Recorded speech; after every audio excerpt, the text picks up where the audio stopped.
Let me tell you something, man. Anytime a nigga got a voice that sound different than everybody else's, that's a tool that you could use. You know what I'm saying? Welcome down right out the court. I ain't paying no child support. I've been paying my out support. So the sound, your tonality when you speak or when you rap, and he got a distinct sound. Ain't nobody really got it. If I really had a chance to talk to him, I could tell him that. You know what I mean? Because that's one of his You know, Boosie was like that too at one point. Boosie the same way. I kept it real up in every song. So bitches and critics won't leave me alone. I'm gonna keep it real. Like, I could not listen to a Boosie record back then. Yeah, we on Boss Talk 101. Yeah, we gonna talk. So man, like, what you been? Well, I ain't gonna ask you what you been up to. Yeah, I've been grinding, man. Let's talk about the music then. I've been messing with this music. You know what I'm saying? I dropped a couple singles. I dropped a Trap of the Year with my partner, my big player partner, Bigger Rankin. I dropped. So I dropped a single with my dog Bigger Rankin. You know what I'm saying? OG. Triple OG Bigger. Yeah, shout out Bigger Rankins. He rock with Boss Talk. That's a good dude, man.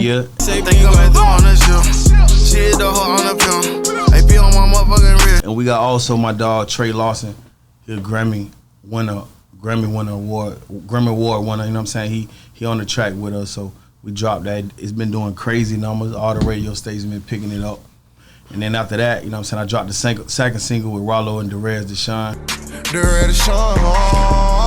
I broke bread with niggas when I only had crumbs. I was about to ask you about Ralo. Shout out to my boy Derez, that's my guy, you know. But Ralo, like when he came home, you and him clicked up, linked up. Well, y'all already cool or something? Because I was trying to figure that out, you know, because I had rocked with you. I'm like, how the hell these niggas, do they know each other? Yeah, you know, Ralo, you know, while he was in the pen, I rocked with him for like 5 years, you know what I'm saying? Okay. While he was in the penitentiary, I made sure he was good, you know, because I was fresh out of prison myself. So when I linked up with him, he was in prison. So we just connected through, you know, we Muslims. We got a real good bond with each other. We just, you know, kept it Islamic the whole while. Wow, I thought that was live when I seen y'all link up, man, because one brother to another, like you did a lot of time, you know what I'm saying? So you could speak his language because of what he was going through. And that's why I believe, that's why this show be going like it do, because I rock with niggas that been through stuff, you know, because I've been through stuff. And I think that helps me to, you know that I'm on my mission, you know, doing what I'm supposed to be doing. So thank you for that. But so how, when he came home, what did you think about his music versus before he went, you know, because you had heard him when you were locked up, right? Yeah.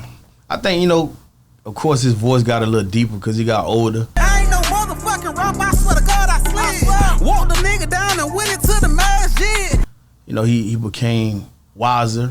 So lyrically, you know, he improved. He improved in a lot of ways, man. You know what I'm saying? A lot of people may or may not fuck with his music, but I think overall as an artist, you know, everybody gonna carve out their own fan base. You know what I'm saying? You gonna get the niggas that fuck with you and the niggas that don't fuck with you.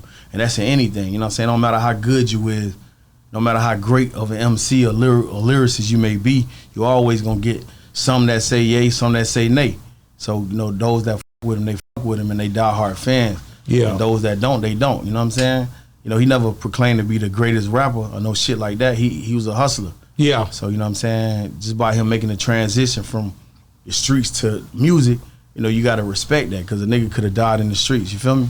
Let me tell you something, man. Anytime a nigga got a voice that sound different than everybody else's, that's a tool that you could use. You know what I'm saying? Welcome down right out the court. I ain't paying no child support. I've been paying my out support. So the sound, your tonality when you speak or when you rap, and he got a distinct sound. Ain't nobody really got it. If I really had a chance to talk to him, I could tell him that. You know what I mean? Because that's one of his. You know, Boosie was like that too at one point. Boosie the same way. I kept it real up in every song. So bitches and critics won't leave me alone. I'm gonna keep it real. Like, I could not listen to a Boosie record back then. You know what I'm saying? I did because he with Pimp C. I had to. Yeah, of course. You know how I am. I don't play nothing. I ain't play. Man, you had this discussion. Shout out to Trey. But when Boosie was young, I couldn't fuck with his music. Like, I couldn't do it because it was irritating to me. You know what I'm saying? I felt like, why would I listen to a record, a voice that's kind of like eerie to me when I could listen to another song that ain't, you know what I'm saying? So I choose the shit that wasn't But Boosie, think about it. But he kept doing it. He kept doing it till your ass had to really, but you know what? really catch it. He changed it up a little bit too. He went to prison too. Yeah. And when he got out of prison, voice got deeper. Yeah. Exactly. So when he got out of prison, I could with that new out of prison Boosie. Yeah. You know what I'm saying? But the old shit I couldn't with. So now I can go back to it and be like, oh, okay. You know what I'm saying? It makes sense now. So yeah. You've been spending a lot of time in Atlanta. Originally you wasn't from Atlanta, right? No, I'm from Macon. So like being in Atlanta, what's the difference, now that you move around there? Did you stay there before 17 years ago? You wasn't messing around in no Atlanta. No, I used to go up there, holler at, I was in the streets, so I used to do the street shit, go up there and go back to the city, go back to Macon. Yeah. But nah, man, Macon is a different culture from Atlanta. That's right. Any nigga from the 4-7, anybody from Macon, they know we got more of a gangster culture. Okay. You know what I'm saying? It's more about gangsterism, gang banging, gangster shit, riding, sliding, all that. Not to glorify it, but I'm just telling you, giving you an outline of the culture. Yeah. But Atlanta, they got the pimping, the player, the popping, that's the ATL. They got the sauce, the swag. Macon ain't on that shit. Niggas gonna have on Dickies and mother Chucks. You gonna think them niggas back in the NWA days. That's right. That's right. I like Atlanta, that. you come up there, you got the colors, you got the different kind of drill, all the different type of sauce. So it's a different culture. You know what I'm saying? And Macon niggas, they get money, but of course, niggas is about gang banging. Yeah. You know what I'm saying? Like it's all about repping your hood. And that's why that's the culture that I came from. So when I came to Atlanta, you know what I'm saying? Like, that shit was kind of watered down to me. You feel me? Because I was really living, not saying that niggas in Atlanta ain't on gangster shit, because you got idiots everywhere. Of course. But it was more so like making that's how I was bred, that's how I was raised, on the gangster shit for real, like, having that attitude, that mentality, not really giving a about, what you do and the consequences. Yeah. So that's how we raised in Macon, you know what I'm saying? Versus Atlanta, dudes up there trying to get money, they trying to elevate, they trying to be rappers and etc. You feel me? Yeah. So you know what I'm saying? Shout out to both of the cities. I got my callers that called in. They said some things. One question that came in is, you wrote more books when you were locked up than you have been since you've been home. When we ever get another book from you? Ain't nobody really wrote this in, but I just wanted to ask and make it look like